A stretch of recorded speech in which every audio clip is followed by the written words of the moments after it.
From the East Texas Sports Network studios, powered by Texas Dairy Queen, a tradition of excellence, the ETSN podcast, where Clint Buckley and Mike Graham offer their, well, they just talk. But who really cares? It's what they do best. It's the lowdown on everything high school football in East Texas. And now, Clint Buckley and Mike Graham.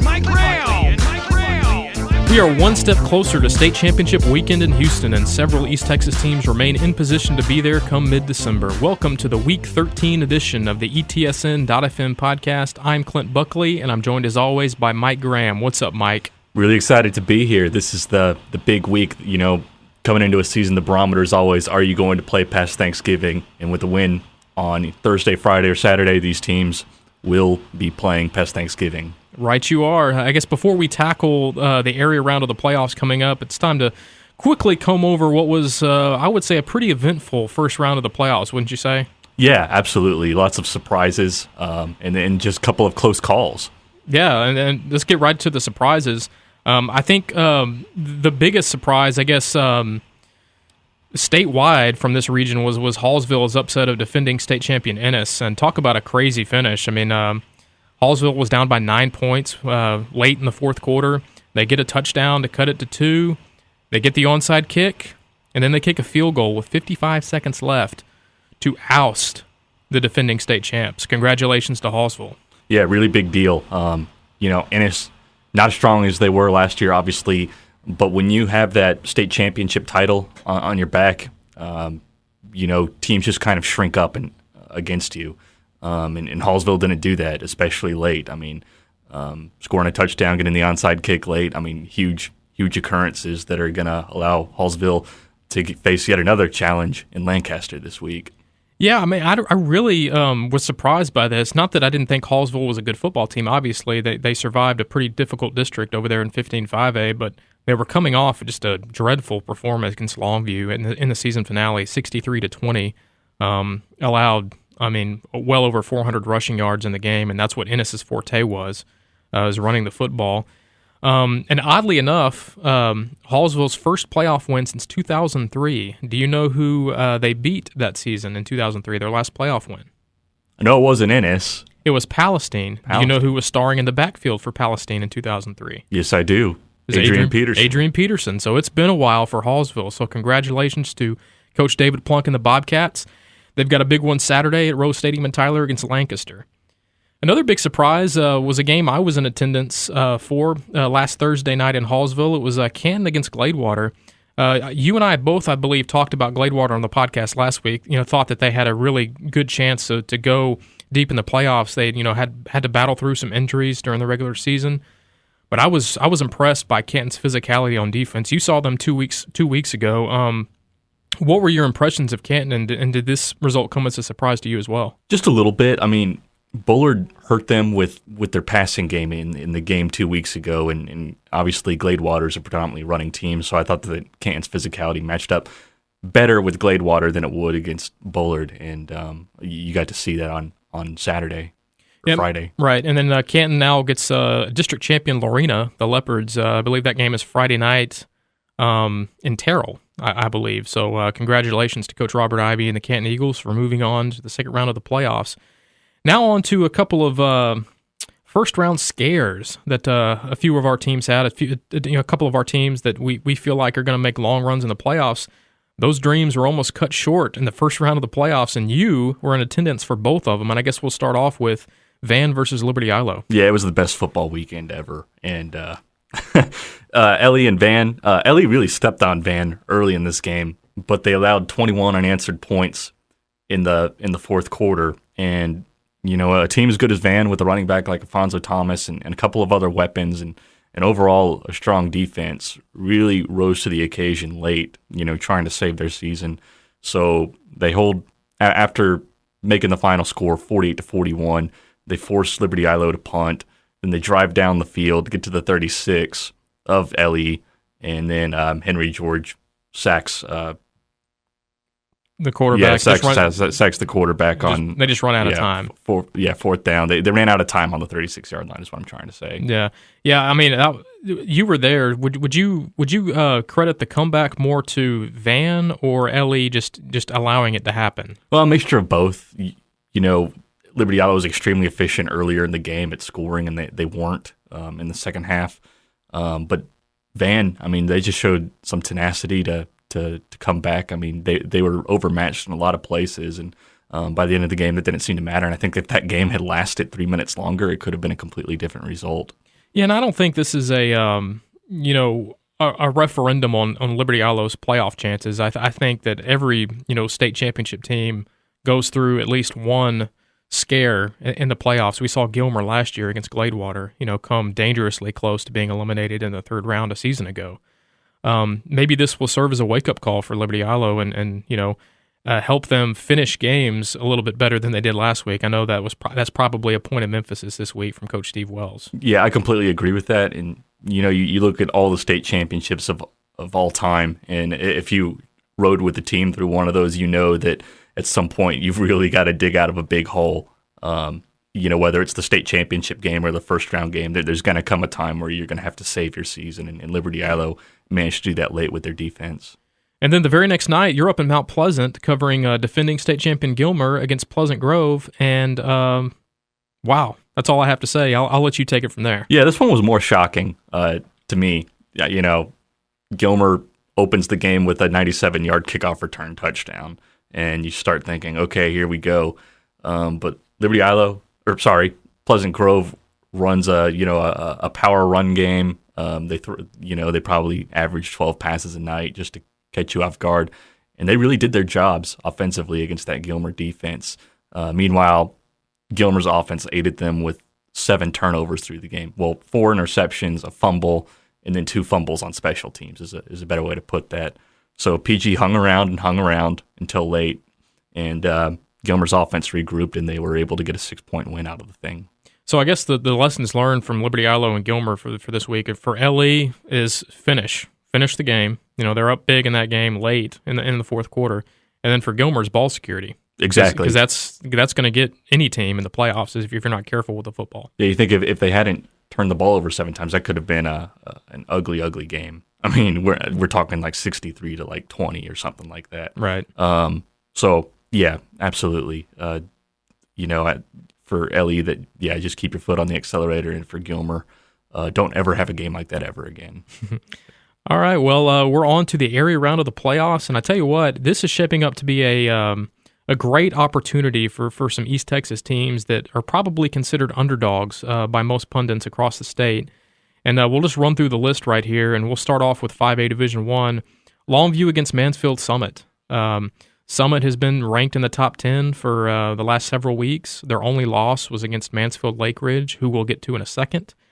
Longview was able to battle their way in the second half to a win over Lufkin last week.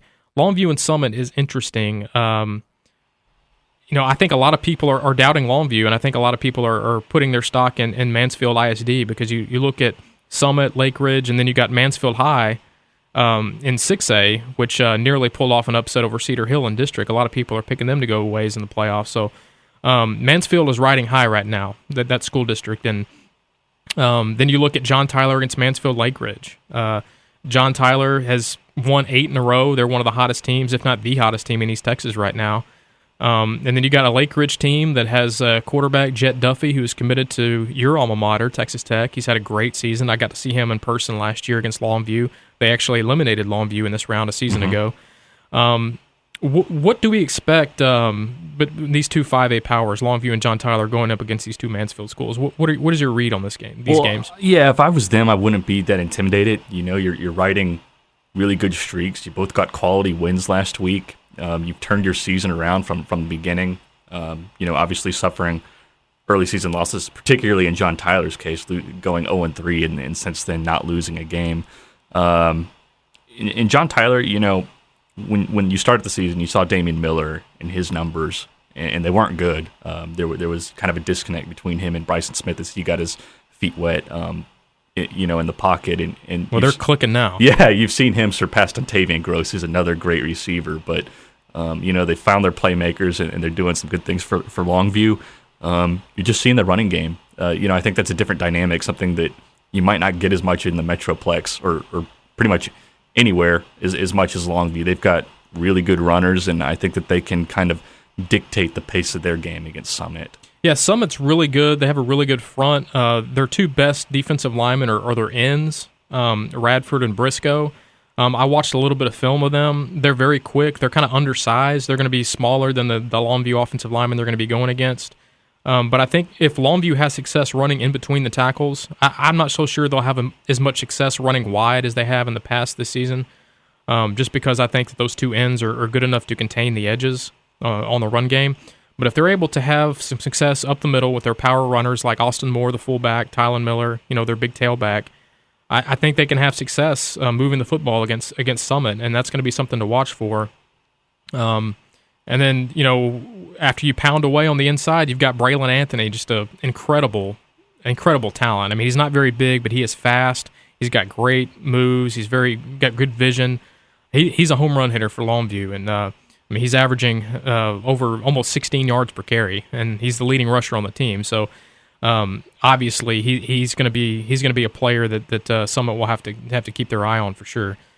On to 4A, same in Region 2 and 4A Division 1, we've got a couple of East Texas teams facing, I would call them regional powers this week, and I would venture to guess that both of these two teams are considered pretty significant underdogs going up against these teams. Athens against Kennedale and Pittsburgh against Argyle. Athens is 8-3. They finished second in their district. Kennedale's undefeated. They've been ranked in the top 10 for most of the season. And then everybody knows about Argyle's pedigree. They've kind of been an East Texas slayer of late. They've ended Gilmer's season a few times in the past. They knocked Gladewater out of the playoffs 2 years ago. They're going up against a Pittsburgh team that I don't want to say it came out of nowhere, but they kind of came out of nowhere. They were, I think, 5-7 a season ago, and they're 10-1 now. They're doing a great job under the first-year head coach Brad Baca. What do you think about these two matchups in particular, Athens, Kennedale, and Pittsburgh and Argyle? Yeah, I'll start with Athens and Kennedale, and if I'm Athens, I'm not terribly intimidated by this game. Both offenses run the exact same thing, kind of T formation offenses, almost 100% reliant on the running game. And Athens held their own against Kennedale.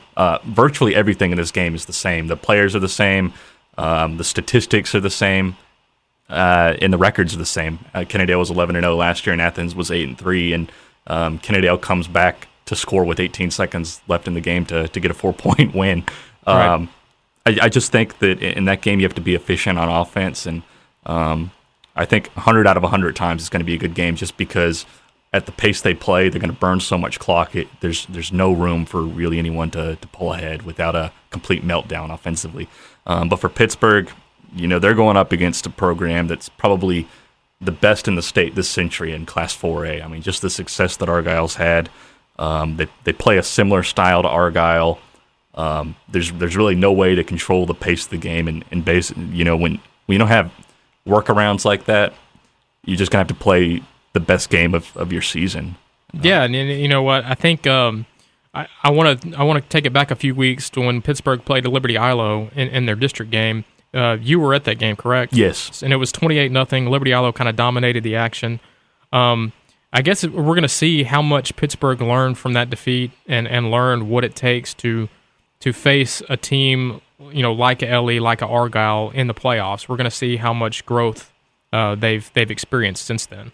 Yeah, absolutely, and it is a really good football team. If you're Argyle, there's no good opponent at this point in the playoffs. But that's a tough region. You got to cringe at a 10-1 team from East Texas with its only loss to Liberty Ilo, and actually kind of holding Liberty Ilo to less points than normal. Obviously it was a terrible night offensively for Pittsburgh, but there were some positive signs for them in that game too. So it just, you say Pittsburgh's a dog, but at the same time, if they play up to their absolute best potential, they can shock Argyle. Yeah, I mean, and if you think about it, they've been kind of a dog all season long. You know what I mean? Not a lot of people have expected much from them this season. I know we didn't expect them to go 9-1 in the regular season, and especially with a new coaching staff, we thought there'd be kind of a learning curve. But they've been proving a lot of people wrong this year, and while I would be surprised if they were to beat Argyle this week, I wouldn't be completely shocked just based on what they've done this season. Yeah, my thoughts exactly. Sticking in 4A Division 1, we're going to go to Region 3, Jasper against Navasota. I don't know that there's a team facing a bigger obstacle this weekend than Jasper. Facing the defending state champions, they're undefeated. They're on a long winning streak. Navasota, everyone knows about their receiver, Trendavian Dixon, who's committed to Baylor. He's set a national record, I believe, last season for touchdown catches. While he's not on the same pace he was a season ago, his numbers are still pretty ridiculous. The quarterback, Sheldon Epler, is having another fantastic season. I saw Navasota in person last year against Henderson. They were awfully impressive. And I think what a lot of people don't give Navasota credit for is how good they are on defense year in and year out. And after seeing Jasper last week just completely dominate Brownsboro, I think Jasper is coming into this game pretty confident, and we'll see how it shapes up. I mean, I was awfully impressed with Jasper's running game with their quarterback, Quentin Tiger Williams. He's going by Tiger this year. I think he was Quentin last year, but the Tiger John nickname, Cougar Mellencamp. Right? The Tiger nickname has taken over his senior year. He was dynamite. The running back, DeCorian Holmes, was a good player. Their defense was good against Brownsboro. So while I would be stunned if they beat Navasota, I wouldn't be surprised if it was competitive into the second half. Yeah, I'll tell you what, the whole state's rooting for Jasper in this game. Yeah, nobody wants to face Navasota, so Jasper would be doing the entire state a huge favor by knocking them off. Now on to Class 3A Division 1. This White Oak Pottsboro game is intriguing to me. You saw Pottsboro last year, and they're undefeated this year. White Oak finished second behind Mineola in their district. Can White Oak pull off an upset here? Yeah, I think so. They're very similar. They run the same offenses. White Oak's very talented, and I think they've been improving a lot since I last got to see them when they played Mineola. You've got Cade Palmer over 1,500 passing yards now. They've got runners that have combined for about 1,600 yards, I think. Dax Davis is a very good receiver. I think they've got some weapons that challenge anyone on the 3A Division I level. What I remember from Pottsboro was that they were turnover prone in the Mineola game. I think they coughed it up at the goal line twice, which allowed Mineola to get a 14-7 win. I think that White Oak probably played stronger competition than Pottsboro when you look at the two districts. Mm-hmm. But I do think that they will be an underdog in this game since Pottsboro's undefeated and kind of disposed of all the teams in their path. Yeah, exactly. I mean, you look at their scores, and they've just been laying waste to everybody on their schedule. We'll see if that continues this week. I'm holding out hope that White Oak will at least give them a scare. And what's interesting about this to me is since White Oak was in Mineola's district, and I think everybody expects Mineola and Pottsboro to meet in the regional championship game, this is kind of a barometer to see where Pottsboro is for Mineola. You know, to see how they fare against a team that is from Mineola's district in White Oak. So that ought to be interesting from a different perspective. And then the last big statement game, I think, for East Texas this week is Malakoff against Cameron Yo. What can you say about Cameron Yo? I mean, they have just ended East Texas's season, multiple times over their state championship run. They beat Newton a few years ago. They beat White Oak. They beat Dangerfield. They beat Mineola in the state championship game last year. Now they get a 10-1 Malakoff team. That game is, I believe, Friday night in Waco. Malakoff, I'll give them credit. They have done a tremendous job with Jamie Driscoll as their head coach. I mean, they've really become a program that's become one of the most consistent in the area. I mean, I think they've made the playoffs now 7 straight years, and they've, I believe, gone to the second round in 5 or 6 of those years now. They have an awfully big challenge ahead of them this week with Cameron Yo, though. Yeah, no doubt. I mean, kind of the same situation as Navasota. Cameron Yo's tabbed to win the 3A Division I state championship again, facing Mineola, by the way, in that game. I think that Mineola will be giant fans of the upset. White Oak will be giant fans. Yes. And I think the state in general will be fans of Malakoff. Region 1 and Region 2 are pulling for Malakoff so hard this week. Yeah. And, I Cameron Yo, they've built such a great tradition. I mean, the participation at their high school in football is nearly 100%. I mean, they come running out of their tunnel, and I know that they're dressing their JV and some of their freshman players for the playoffs, but I mean, they look. It's still impressive. Yeah. I mean, they might have more players than Tyler Lee on that team. I mean, they're huge, and they throw numbers, and I don't see Malakoff winning this game. But it's going to be tough. Yeah, but they can control the pace on them with running the ball and keeping it close and hang around and seeing what they can do at the end. But it's going to be tough against Cameron Yo. Real quick, before we step aside, a couple of big games in Class 2A in Region 3. We got Shelbyville, an undefeated team, going up against one-loss Carlisle. That is intriguing to me. I think that game's a toss-up. I mean, Shelbyville has been, kind of rolling through the season. They have a really good running back in Octavian Burrell, who seems like he's been there forever. He's putting up great numbers this year. Carlisle's only loss was against Alto, and Carlisle's a really good football team. We saw their players come in for photos in the summer, and they had big time expectations for this season. And they kind of looked the part. Yeah. For a 2A school, they look like they belong among the top 2A programs, at least in the region. And this is a big test for them against Shelbyville. I think if they can get this win over an undefeated team like Shelbyville, their confidence will just skyrocket, and who knows, that could propel them a long way in the playoffs. Right, there are always a few teams in the playoffs that catch lightning in a bottle and make a run, and I think that a win against Shelbyville would do that. But Shelbyville's undefeated for a reason. That's right. And then the other one is Alto against Beckville. You had some interesting notes about Alto that you tweeted out last night, and particularly about their quarterback, Keenan Johnson, who we'll get to in a second. But, man, how dominant has Alto been this season? Yeah, no doubt. I mean, in my research into Alto, I found that Keenan Johnson, who's also a defensive back as well as their quarterback, has a +1 interception margin despite being a quarterback and the liability of throwing interception. He's got 3 picks on defense to 2 thrown. He's got about 600 passing yards. I mean, he's throwing out the ball a little bit. I mean, enough that you'd think that he'd be picked off more than twice. That is a crazy stat. Yeah. A quarterback +1 in interceptions. Now, the most impressive thing is that the team has 213 tackles for loss. Yeah. 213 plus 33 takeaways. So it's no surprise that they're 11-0.